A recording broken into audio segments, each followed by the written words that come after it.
Hey, what's happening? It's Tuesday. It's lunchtime. You're about to sit down, have yourself a nice sandwich, maybe a salad, get some protein in you, get some of those vegetables, fuel up after a night at the tell, because we're looking back at Monday's recap. Big night yesterday. A lot of action happening in MMSSL last night. Felt like all the games decided to go about a half hour later. So the West Coast game decided to start sometime around 11:30 p.m. It was lovely, lovely evening. Don't worry about us guys playing the late West Coast game. We'll just keep pushing you into Tuesday. But that's all right. Let's get this thing going. We're starting off. We're looking at the first game of the night here. We're running down the schedule on Merrimack Draft League.com. You can follow along here with me.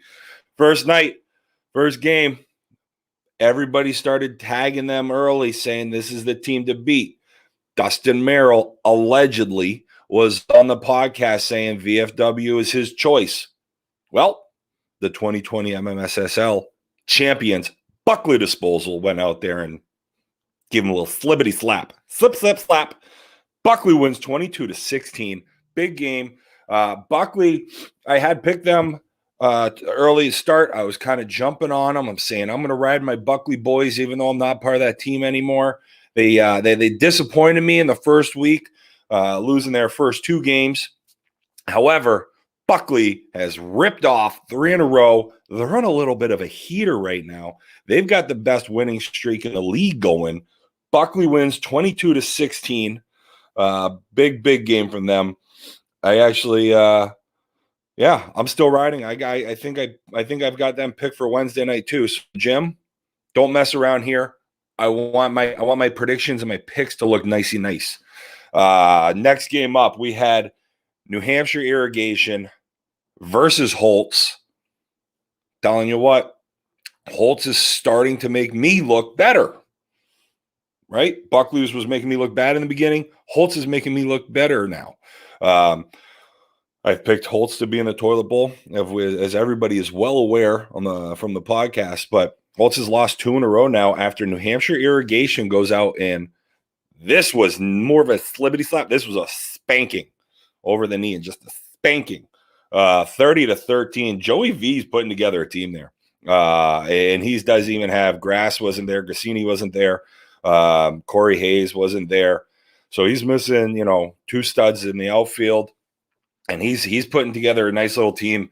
A lot of young guys. I think later in the year, that could be a dangerous team once they start pulling up.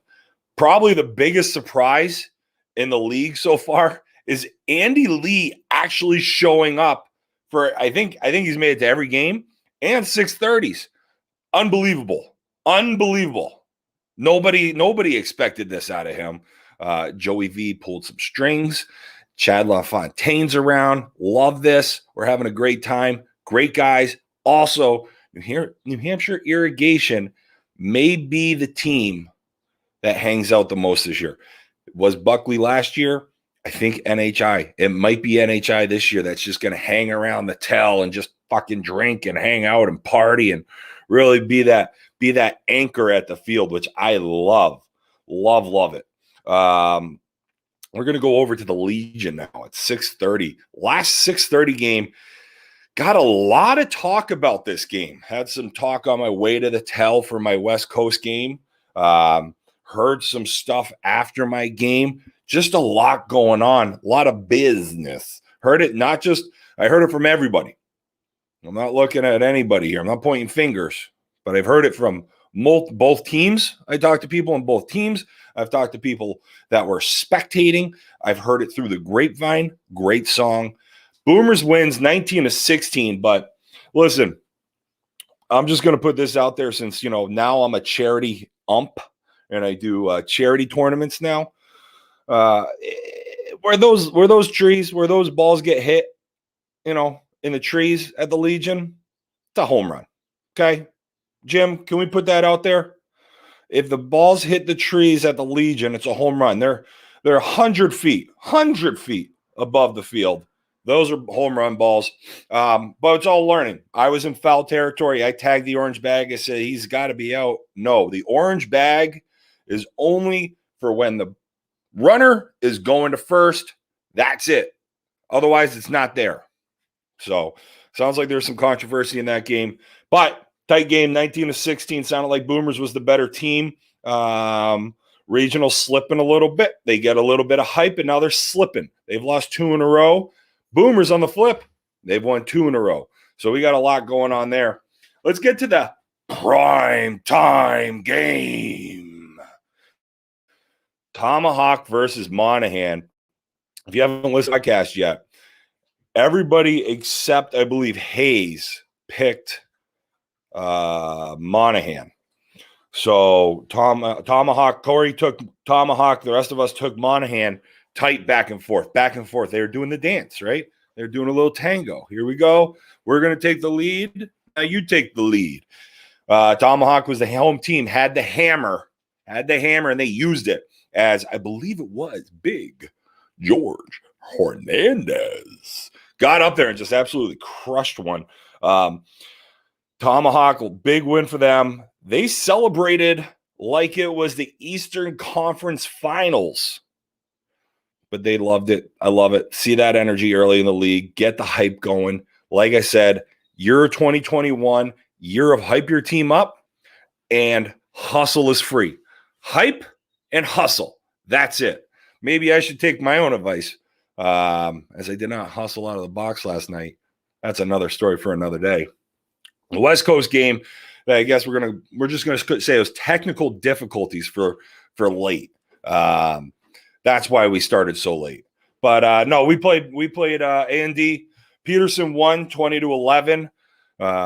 They had a nice little 5-man going. It was a good game. It was a real fun game. Petersen came out. Gio pitched well. Josh Lee, kid's a stud. Kevin Hill, since he sold all his bats, he doesn't have to worry about selling any more bats at the field, showing up and just being a great, great player. A&D, Huey on the mound was good. I know Huey didn't really agree with that, but I thought he pitched a very good game. I'm going to tell you right now, though, the chirp of the night came at the late game here. Brady Gray, Eric Gray's son, hanging out at the field, doing the book for Petersen. Ball was hit to Colby Boulay at short, and Brady goes, "Oh my God, he actually caught one." Kid's great. I love it. I hope the kid's around a lot. I love seeing the kids down the field. I love seeing, I love it when dads bring their guys around, and that's just awesome. But that was, I didn't hear that chirp. I was coaching third, and I think Chambers told me or somebody else told me, and I just lost it. So, Colby, you deserved it last night. You're running your mouth pretty good, so you can get chirped by a 6th grader. But no, so that was it. That was a good little night last night. First things first, here on out, home teams, after every game, you're raking. Visiting teams, after every game, you're walking the field and collecting home run balls. The president instilled this last evening. But home teams, you're raking after your games. Visiting teams, go collect balls. We got to a point last night where we had no balls left in the late game, And here's the other thing.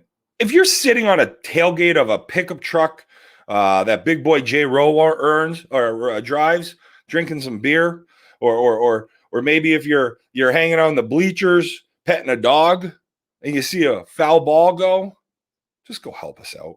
Especially if there's not enough guys on the other team, or just let's help each other out. Pick up balls and bring them back to the bucket. This is a team event here. All right, let's get into the share screen here. Let's see if I can do a little better, because I'm already prepared on this side. And here we are. Look at this. I even blew it up for everybody so we can get nice look in here. So we're going right into the standings. Here's the standings. As we're after 5 games, Petersen and Holt are going to play that doubleheader, so they're going to be a game behind until I believe it's the 14th of July. I'd have to look at the schedule. But, look at this. We got 5 teams atop the leaderboard sitting at 3-2. Regional with a couple of big wins early. being up there with the run differential high. VFW probably should be second, although it looks like we're going head-to-head currently. That's why they would be in third. And then A&D, I'm glad I helped them not be the sole owner of first place last night. So pretty nice. We're going to start seeing some things shake out potentially here. Let's get into the stats, updated stats from last evening. We have Sexy Sean Rand still top. He is not top the leaderboard anymore. He's got some company. We got Dave Campbell sitting up there with 6. Jimmy O'Connor decided to go Yabo last night. Kyle Palvicious and Sexy Sean Rand. Was told that his nickname this weekend, saw him playing, I think it was mixed. And I believe his girlfriend, Jordan Hillier, said, hey, no, it was actually one of his teammates said, hey, his nickname that we call him around here is Sexy Sean. And Marlon, his coach for tournament ball, now just starts to write sexy in the book. So Sexy Sean Rand, early favorite for Rookie of the Year. We're just going to start calling him Sexy Sean. So we got Chris Foster jumped up. We got a couple guys at 5 here. Foster, Merrill, Justin Pettigrew. What a good-looking man that is. And then we start to kind of dip off of 4. But, yeah, so that's the only stats we're keeping here. But it's looking good. We are I got you there. Just got a little note. I will keep it cleaner for the YouTube if we can monetize this. Man, gotta watch those texts mid-stream here. I shouldn't be looking at my phone, but when the Prez texts you, you'll look at it. But no, so everything was going well. Appreciate you guys coming out. Thanks for putting up with these. I hope you're enjoying them. I think it's just a nice way. We've got a platform to kind of throw some stuff out there, and why not use it? So that's it. We'll see you Wednesday night. Some big games coming up. Wednesday we got regional at New Hampshire Irrigation at 6:30 at the Legion. Boomers versus Buckley at Martell at 6:30. Tomahawk at Petersen at 6:30 at Twardarski. Primetime game is VFW at Monahan, and the West Coast game is going to be Holt's at A&D. So sounds like it's nice. Going to be a nice week, I believe. The weather should be holding off, which will be great. And we'll see y'all. We'll talk to you guys at the field.